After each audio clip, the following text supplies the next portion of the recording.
৭ বছরের বাচ্চা মেয়ের সাথে বিয়ে করে রাগ করে বিদেশে চলে যায় ইভান। আজ ১৫ বছর পর নিজের বউকে ডিভোর্স দিতে বিদেশ থেকে দেশে ফিরছে সে।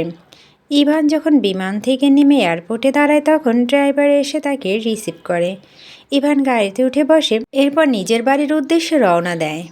আজ প্রায় ১৫ বছর পর নিজের দেশে ফিরে এসেছে সে। সময়ের পরিবর্তনে তার প্রিয় শহর সম্পূর্ণ নতুন হয়ে গেছে। ইভান গাড়ির গ্লাস ওপেন করে বাইরে থেকে আসা মিষ্টি রোদ নিজের শরীরে মাখে। বিদেশে থাকতে নিজের দেশকে আর এই শহরকে অনেক মিস করেছে সে, কিন্তু তার আম্মু ভুলের জন্য তার দূরে থাকতে হয়েছে সব কিছু থেকে। হঠাৎ করে ১৫ বছর আগে ঘটে যাওয়া সেই দিনের কথা মনে পড়ে যায় ইভানের। অরুণা বেগম ইভানের মা, যিনি একজন গৃহিণী এবং তার বাবা রাশেদ চৌধুরী একজন ব্যবসায়ী। শহরে তার বাবার অনেক সুনাম রয়েছে কারণ তিনি একজন ভালো মানুষ। অরুণা বেগমের বন্ধুর নাম রাশিদা বেগম, যার স্বামী একটা অ্যাক্সিডেন্টে মারা যায়, যার ফলে বাধ্য হয়ে উনি চৌধুরী বাড়িতে থাকেন। আর তার একটা ছোট্ট ৭ বছরের মেয়ে ছিল, যার নাম ইনায়া। ইনায়া নামটা মুখে নেওয়ার সময় ইভানের ঘৃণা হয়, তবুও সে অতীতের ঘটনা মনে করতে থাকে। ইনায়া তখন খুব ছোট, মাত্র ৭ বছর বয়স, আর ইভানের তখন ১৫ বছর বয়স। ইভান ছোটবেলা থেকে পড়াশোনায় খুব ভালো, যার জন্য বিদেশে গিয়ে পড়াশোনা করার ইচ্ছা তার ছিল। ইয়ানা খুব ছোটবেলা থেকেই খুব দুষ্ট প্রকৃতির মেয়ে, তবে ইভান খুব শান্ত। ইভান নিজের রুমে অন্য কারো প্রবেশ পছন্দ করতো না, কিন্তু ইনায়া সব সময় এসে তার ঘরে সব জিনিস এলোমেলো করে দিত, যার জন্য ইভান কখনো ইনায়াকে পছন্দ করে নাই, বরং সবসময় তাকে বকা দিত। আর ইনায়াদের এই বাড়িতে থাকা ইভানের পছন্দ করে নাই, সে সবসময় ওকে কাজের লোকের মতো দেখে। একদিন যখন ইভান রুমে বসে পড়াশোনা করে ছিল, তখন ইনায়া ওর রুমে আসে। ইনায়া বলে, ইভান ভাই, তুমি কি করছো? পড়াশোনা করছি। কোনো কিছু কি দেখতে পাও না? ইনায়া, যাও এখান থেকে, একদম বিরক্ত করবে না আমাকে। ইনায়া কোনো কথা শুনে না, বরং ইভানের রুমে এসে তার বিভিন্ন জিনিসে হাত দিতে থাকে, ইভানকে বিরক্ত করতে থাকে। ইভানের রাগ উঠে যায়, সে একটা থাপ্পড় দেয় ইনায়ার গালে। বাচ্চা মেয়েটার গালে থাপ্পড়ের দাগ বসে যায়, সে কান্না করতে থাকে, যা শুনে অরুণা বেগম রুমে আসে আর বলে, ইনায়া, কি হয়েছে? তুমি কান্না কেন করেছ? ইভান ভাই আমাকে থাপ্পড় মেরেছে মামুনি। ইভান, তুমি কেন ইনায়াকে থাপ্পড় দিয়েছ? একটা ছোট্ট বাচ্চাকে কি কেউ মারে? দেখো আম্মু, আমার কোনো দোষ নাই, ও আমার রুমে এসে আমাকে বিরক্ত করছে, যার জন্য থাপ্পড় দিয়েছি। ইভান, তাই বলে কি তুমি ওকে থাপ্পড় দিবে? ও না তোমার খালার মেয়ে? ও কোনো খালার মেয়ে না আমার, ও এই বাড়ির কাজের লোকের সাহস কী করে হয় বাড়ির চাকর হয়ে মালিকের রুমে এসে জিনিসপত্র ছুঁয়ে দিতে? ইভানের কথা শুনে ওর মা একটা থাপ্পড় দেয় ওর গালে, তারপর রাগী কণ্ঠে বলে, ইনায়া আমাদের বাড়ির কাজের লোকের মেয়ে না, বরং ও আমার বন্ধু রাশেদার মেয়ে। উনি একটু সমস্যায় পড়ে এ বাড়িতে থাকতে বাধ্য হয়েছে, তাই বলে কি তুমি কাজের লোক বলবো ওনাকে? অরুণা বেগমের কথাটা বলে ইনায়াকে নিয়ে রুম থেকে বের হয়ে যায়। কিন্তু ইভান সেই দিনে মায়ের হাতে থাপ্পড় খাওয়ার ঘটনা কখনো ভুলে নাই, বরং এরপর থেকে সে ইনায়াকে আরও বেশি করে ঘৃণা করে, ওর সাথে কখনো কথা বলে নাই। আর সবসময় ইনায়াকে নিজের বাড়ির কাজের লোকের মতো করে দেখেছে। কয়েকদিন ধরে রাশেদা বেগমের শরীর অবস্থা ভালো না। ডক্টর দেখে জানা যায় ওনার শরীরে জটিল অসুখ হয়েছে, উনি আর বেশি দিন বাঁচতে পারবেন না। যেটা শুনে ইনায়া অনেক বেশি কান্না করে রাশেদা বেগমের নিজের মেয়ের জন্য চিন্তায় থাকেন। উনি মারা গেলে তার মেয়ের কী হবে সেটা নিয়ে তখন অরুণা চৌধুরী তাকে কথা দেন ইনায়ার খেয়াল রাখবেন উনি। ৩ মাস পর রাশেদা বেগম মারা যায়। ইনায়া অনেক কান্না করে মায়ের মৃত্যুতে। যদিও তখন ইভানের ওর ওপর মায়া হয়েছে, কিন্তু সেটা খুব তাড়াতাড়ি ঘৃণায় পরিণত হয়। ইনায়া মা মারা যাওয়ার পর ওর মামা এসে ওকে নিয়ে যেতে চায়, কিন্তু অরুণা বেগম ওনাকে নিষেধ করে দেয়। অরুণা বেগম বলে, দেখুন, আমি রাশিদাকে কথা দিয়েছি ইনায়া সকল ধরনের দায়িত্ব আমার থাকবে। সো আপনি চলে যান, ইনায়া এই বাড়িতেই থাকবে। ইনায়া বাড়িতে কি পরিচয় নিয়ে থাকবে? বাড়ির কাজের লোক হিসেবে? ভবিষ্যতের ওর কি কখনো বিয়ে হবে যখন সবাই জানবে ও এ বাড়ির কাজের লোক? ইনায়া আমার বাড়ির কাজের লোক না, ও আমার মেয়ে হয়ে থাকবে আর ওর বিয়ের সম্পূর্ণ দায়িত্ব আমার হবে। দেখুন, আপনার কথায় কি করে বিশ্বাস করব আমি? ইনায়া আমার সাথে থাকবে, দরকার হলে আমি আইনের সাহায্য নিয়ে ওকে এখান থেকে নিয়ে যাব। অরুণা বেগম কী করবেন সেটা বুঝতে পারেন না। নিজের ওয়াদা তাকে রাখতেই হবে। আর এই মামা খুব লোভী ব্যক্তি, শুধু রাশিদা বেগমের বাবা বাড়ির সম্পত্তির জন্য নিজের কাছে রাখতে চায়। ইনায়াকে অরুণা বেগম কোনো উপায় না পেয়ে বাধ্য হয়ে ইভানের সাথে ছোট 7 বছরে ইনায়াক বিয়ে দেয়। কিন্তু ইভান সেই বিয়ে মেনে নিতে রাজি হয় না। ইভান বলে, মা, তুমি বলেছিলে বিয়ে করতে, আমি করেছি, কিন্তু এই কাজের মেয়েকে কখনো নিজের বউ হিসাবে মেনে নিব না আমি। ইভান ইনায়াকে তুমি এখন বউ হিসাবে মেনে নিতে বলছি না। ও বড় হোক, পড়াশোনা শেষ করুক, তারপর তোমাদের আবার বিয়ে হবে। এটা শুধু একটা পরিচয় ইভান, আর বেশি কিছু না। কিন্তু আমার জন্য এই মেয়ের সাথে একদিন ও থাকা সম্ভব না। ঘৃণা করি এই মেয়েকে আমি।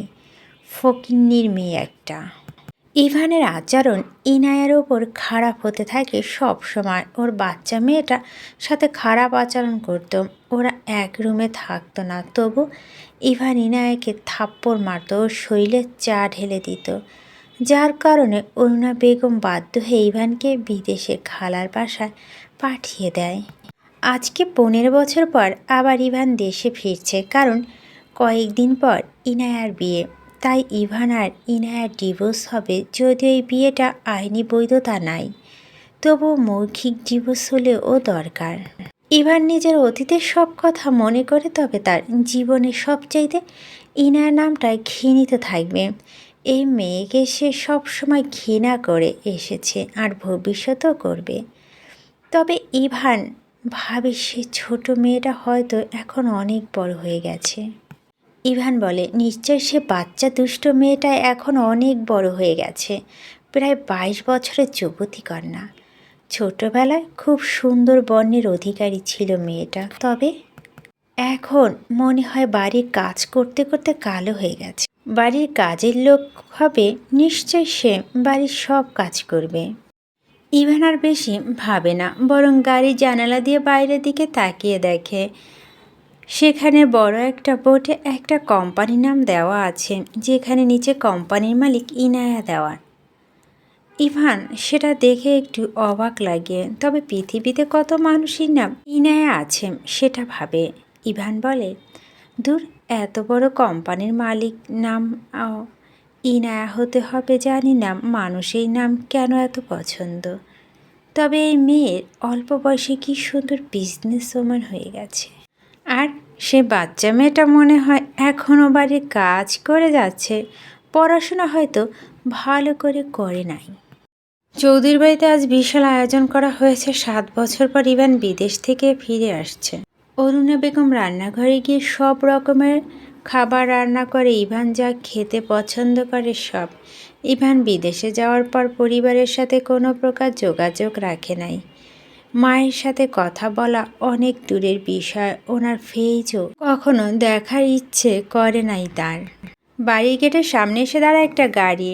ড্রাইভার গাড়ি থেকে বের হয়ে পিছনের দরজা খুলে দেয়। ইভান নিজেদের অতীতের ঘটে যাওয়া স্মৃতি থেকে বের হয়ে আসে। এরপর বাড়ির দিকে তাকিয়ে দেখে আজ এত বছর পর নিজের বাড়িকে দেখছে। যদিও সময়ের পরিবর্তনে এখন অনেক পরিবর্তন হয়েছে চৌধুরীর বাড়ি, তবে আগে যে রাজকীয় বিষয় বা আভিজাত্য ছিল সেটা কখনো বাড়ির সৌন্দর্যের মাধ্যমে ফুটে ওঠে।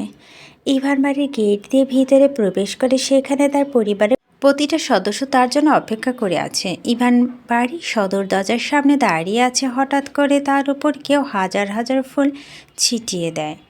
ইভান সামনে তাকিয়ে দেখে তার ছোট বোন নাতাশা দাঁড়িয়ে আছে। সেটা দেখে ইভান হাসে। নাতাশা এক দৌড়ে তার ভাইকে জড়িয়ে ধরে আর বলে, ভাইয়া তুমি এসে পড়েছ। জানো, তোমাকে অনেক মিস করেছি আমি। তুমি এতদিন কেন বাড়িতে ফিরে আসো নাই ভাইয়া? নাতাশার কথা শুনে ইভান হাসে। সে যখন বিদেশে চলে যায় তখন নাতাশা খুব ছোট ছিল। তবে ছোটবেলা থেকে তার বোন বড্ড অভিমানী। তবে ইভানকে সে অনেক ভালোবাসে। ইভানও তার ছোট বোনকে জড়িয়ে ধরে বলে, তোর ইভান ভাইও তোকে অনেক মিস করেছে, আর বিদেশ থেকে তার ছোট বোনের জন্য অনেক সুন্দর সুন্দর গিফট নিয়ে এসেছে। আই রিয়েলি মিস ইউ বোন। ইভান আর নাতাশা খুনসুটির মধ্যে তার বাবা এগিয়ে আসে তার কাছে। নিজের ছেলেকে এত বছর পর দেখে শক্ত করে জড়িয়ে ধরে তাকে। ছেলের সাথে কথা বলার জন্য অনেক চেষ্টা করছে মিলন সাহেব, কিন্তু ছেলের জেদের কাছে হার মানতে হয়েছে তাকে। তবে আজ 15 বছর পর ছেলেকে দেখে আবেগ সামলে রাখতে পারলেন না। তবে সকলের মধ্যে একজন বাড়ির কোনায় দাঁড়িয়ে দূর থেকে ইভানকে দেখে যাচ্ছে। সে হলো অরুণা বেগম। ওনার সাহস হচ্ছে না ইভানের সাথে কথা বলার। 15 বছর যখন ছেলেকে দেখার জন্য সে অপেক্ষা করেছে, কান্না করছে, কথা বলার জন্য হাজারবার ফোন করেছে, আজ সেই ছেলে যখন তার সামনে এসেছে তখন সব কথাই যেন হারিয়ে গেছে। মনের মধ্যে ভয়ে জন্ম নিয়েছে তার। ইভান সবার সাথে কথা বলে বাড়ির ভিতরে ঢুকে তার চোখ যায় এক জায়গায় শান্ত হয়ে দাঁড়িয়ে থাকা মহিলার দিকে। ইভান এগিয়ে যায় তার কাছে। সামনে গিয়ে একটু ঝুঁকে পায়ে হাত দিয়ে সালাম করে। কেমন আছো আম্মু? বিদেশ থেকে এতদিন পর ফিরে এসেছি, নিশ্চয়ই খুশি হও নাই? তবে কি করব, যেহেতু এ দেশে জন্ম, তাই কোনো না কোনো দিন ফিরে তো আসতেই হবে। অরুণা বেগম বুঝতে পারে তার ছেলে রাগ এখনও এক বিন্দু কমে নাই, বরং সেটা সময়ের সাথে দ্বিগুণ বেড়ে গেছে। অরুণা বেগম নিজের আবেগ নিয়ন্ত্রণ করে শান্ত গলায় বলে, এখানে খুশি না হওয়ার কী আছে ইভান? তুমি এ বাড়ির ছেলে, বিদেশ থেকে পড়াশোনা শেষ করে ফিরে এসেছ, এখানে খারাপ কি?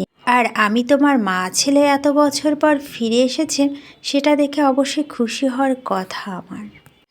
সেটাই ঠিক, তবে তোমার আচরণ দেখে মনে হচ্ছে না। আচ্ছা বাদ দাও, তোমার সাথে কথা বলতে আমার ইচ্ছে করছে না, টায়ার্ড আমি, তাই রুমে যাচ্ছি। ইভান অরুণা বেগমের দিকে আর না তাকিয়ে নিজের রুমের উদ্দেশ্যে রওনা দেয়। অরুণা বেগম নিজের চোখে পানি আর ধরে রাখতে পারে না। মিলন সাহেব এগিয়ে আসে আর বলে, অরুণা, যার জন্য সারা রাত জেগে রান্না করলে তার সাথে একবার ভালো করে কথাও বললে না। নিজের ভালোবাসা কতদিন লুকিয়ে রাখবে ইভানের থেকে? ইভান আমার ছেলে মিলন, ওর চোখ দেখে বুঝতে পারি ওর মনের মধ্যে কী চলছে। ছোটবেলায় কোনো ঘটনা ও এখনও ভুলতে পারে নাই, তাই আমার ভালোবাসার কোনো মূল্য ওর কাছে বর্তমানে নেই। অরুণা বেগম কথাটা বলে দীর্ঘশ্বাস ফেলে এরপর নাতাশাকে বলে, ইনায়া কোথায় নাতাশা? ও কি বাড়িতে এখন? নাতাশা হেসে বলে, আম্মু তুমি যে কি বলো, ইনায়া কি এই সময় কখনো বাড়িতে থাকে? দেখো গিয়ে অফিসে কোনো জরুরি বিষয় মিটিং করছে, অথবা কোনো বিজনেসের কোনো কাজ করছে। অরুণা বেগম কথাটা শুনে হাসে। পাশ থেকে মিলন সাহেব বলে উঠে, আজকে নতুন একটা কাজ শুরু হবে, কিন্তু কতজন গুন্ডা কাজ করতে দিচ্ছে না। মনে হয় তোমার মেয়ে এখন তাদের পিটাতে গিয়েছে। তুমি ভালো করে জানো অরুণা, তোমার মেয়ে লস একদম পছন্দ করে না। সেটা আর বলতে, আজকে যে সেই লোককে কে বাঁচাবে? অন্যদিকে একজন মানুষ তার সাথে বেশ অনেক গুন্ডা নিয়ে একটা বিল্ডিংয়ের মধ্যে অবস্থান করছে। দড়ি দিয়ে বেশ কয়েকজন শ্রমিককে বেঁধে রাখা হয়েছে। গুন্ডাদের মধ্যে যে মেন লিডার, উনি বললেন এই লিটন না কথা পড়ে ও এই জায়গায় কি করে বিল্ডিংয়ের ঘর উঠতে পারবে? তোদের মালিকের এত বড় সাহস যে এই লিটন আদেশ না মেনে কাজ শুরু করে। আজকে তোরা বুঝতে পারবি এই লিটন কী জিনিস। যদি কারো সাহস থাকে তাহলে আমাকে আটকে দেখা। লিটনের কথাটা শেষ হওয়ার আগে পিছন থেকে একজন শ্রমিক সামনে এগিয়ে আসে, যার মুখে দেখা যাচ্ছে না। সে এসে বলে, কি হয়েছে লিটন সাহেব? কোনো সমস্যা? শুধু শুধু আমাদের সাথে কেন আটকে রেখেছেন? দয়া করে ছেড়ে দিন। শোন, তোদের কোম্পানির মালিক আমার কথা অমান্য করে এই বিল্ডিং তৈরি করেছেন, যার শাস্তি তাকে পেতে হবে। যা তোদের এমডিকে খবর দে, ও এসে বাঁচিয়ে নিয়ে যাক তোদের। এই কোম্পানির এমডি আমি, কি সমস্যা তোর? হঠাৎ করে একটা মেয়ের কণ্ঠ শুনে লিটন পিছন ফিরে তাকিয়ে দেখে সেই শ্রমিক নিজের পরনে জামা খুলে, এরপর নিজের মাথা থেকে মুখোশ খুলে সেখানে শ্রমিকদের ছদ্মবেশে একটা মেয়ে ছিল, পরনে তার ফর্মাল ড্রেস। সেই মেয়ে এগিয়ে আসে লিটনের দিকে। লিটন বলে, কে তুমি? আমি ইনায়া, এই কোম্পানির MD. So mister Liton, nice to meet you. Liton কথাটা শুনে তার পাশে থাকা লোকদের ইশারা করে ইনায়াকে মারার জন্য, তবে ইনায়া বলে ওঠে, আচ্ছা এখানে কি কোনো বাংলা সিনেমার শুটিং চলছে যে নায়িকা এসেছে সেজন্য সবাই তাকে মারতে যাচ্ছে? আর মিস্টার লিটন, এই ইনায়া মারার আগে একবার পিছনের দিকে তাকিয়ে দেখে নেন, দেখা যাবে আপনার মারার ইচ্ছে থেকে মরার ভয় বেশি থাকবে। ইনায়া কথাটা বলে পিছনের দিকে তাকিয়ে দেখে লিটন তার সামনের দিকে তাকিয়ে ঢুকল, কারণ ইনায়ের পিছনে অসংখ্য বডিগার্ড দাঁড়িয়ে আছে, যার সামনে তার লোকদের সংখ্যা কম নয়। হঠাৎ করে লিটনের মাথায় কেউ একজন রড দিয়ে জোরে বাড়ি মারে, যার ফলে সে মাটিতে পড়ে যায়। ইনায়া নিজের হাতে থাকা রডের মধ্যে থেকে গড়িয়ে পড়া রক্ত দেখে হাসতে থাকে, এরপর নিচু হয়ে লিটনের কাছে ঝুঁকে বলে, এই ইনায়া, সাথে শত্রুতা করার অপর নাম হলো মৃত্যু। এই শহরে শুধু আমার রাজত্ব চলবে, অন্য কারো না, কখনো সম্ভব না। লিটন সাহেবের মাথা থেকে অতিরিক্ত রক্ত বের হচ্ছে। সে বলে, তোকে আমি দেখে নিব, তোর মতো এই রকম গুন্ডা মেয়ে আমি 100 জন্ম দিতে পারি, তোকে আমি খুন করে ফেলবো ইনায়া। আমার বাপে আমার মতো কাউকে জন্ম দিতে পারে নাই, তুই কি করে দিবি? আর তোর সাথে আমার আর কখনো দেখা হবে না, কারণ পৃথিবী থেকে চির বিদায় নেওয়ার সময় তোর হয়ে গেছে। গুড বাই লিটন গুন্ডা। ইনায়া কথাটা বলে রড দিয়ে আর একটা আঘাত করে ওর মাথায়, যার ফলে ওর মৃত্যু হয়। তবে এর সাথে থাকা গুন্ডারা ভয়াত্মক চোখে নিয়ে দাঁড়িয়ে আছে, তাদের শরীরে কাঁপছে, কারণ জীবনে কোনো মেয়েকে তারা এত সাইকো হতে দেখে নেয়। ইনায়া তার হাতের রড ফেলে দিয়ে ওদের দিকে তাকে একটা হাসি দেয় আর বলেন, আচ্ছা এখানে কি কিছু হয়েছে? আপনার কি জানেন এই লিটন সাহেব কী করে মারা গেল? শ্রমিকদের কাজ করার সময় হঠাৎ করে একটা রড এসে পড়ে লিটন সাহেবের মাথায়, যার কারণে উনি মারা যান। ভেরি গুড, এই কথাটা যেন মাথায় থাকে, না হলে ভুলে যাওয়ার জন্য ভবিষ্যতে হয়তো মাথা থাকবে না। ইনায়ের কথাটা বলে শ্রমিকদের সকলের হাতে বাঁধন খুলে দেয়, এরপর তাদের কাজ করার আদেশ দেয়। প্রায় 2 ঘন্টা পর অরুণা বেগম আর মিলন সাহেব বসে আছে সোফায়, ঠিক তখন দরজা দিয়ে প্রবেশ করে ইনায়া। সে এক মিষ্টি হাসি উপহার দিয়ে তখন অরুণা বেগমকে জড়িয়ে ধরতে যাবে, তখন অরুণা বেগম বলে, এই ইনায়া, কোনো জড়িয়ে ধরা চলবে না, আর আমি কারো মামুনি না, সো দূরে সরে যাম। ইনায়া বুঝতে পারে তার মামুনি রাগ করেছে, সে হেসে জোর করে জড়িয়ে ধরে অরুণা বেগমকে, এরপর বাচ্চাদের মতো কিউট ফেস করে বলে, আর সরি মামুনি, আজকে বাড়িতে ফিরতে আসতে দেরি হয়ে গেছে। কী করবো, অফিসে অনেক জরুরি কাজ ছিল, যার জন্য তোমার ফোন ধরতে পারিনি। সবাই শুধু তাদের কাজে নিয়ে বেঁচে থাকে, আমার কথা কি কারো মনে থাকে? কতবার বলছি, যতই কাজ থাকুক আমার ফোন রিসিভ করতে। তোর সাথে কথা না বলতে পারলে আমার কত কষ্ট হয়। কেউ আমাকে ভালোবাসে না, কেউ না।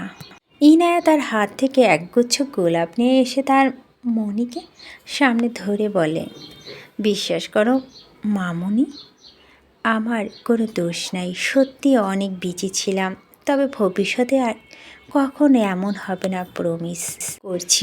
এখন আমার মামুনি এই গোলাপের জন্য হলেও তার ইনায়াকে মাফ করে দেয়। অরুণা বেগম হেসে ইনায়াকে জড়িয়ে ধরে, আর ইনায়া খুব ভালো করে জানে তার মামুনি রাগ কী করে কমাতে হয়।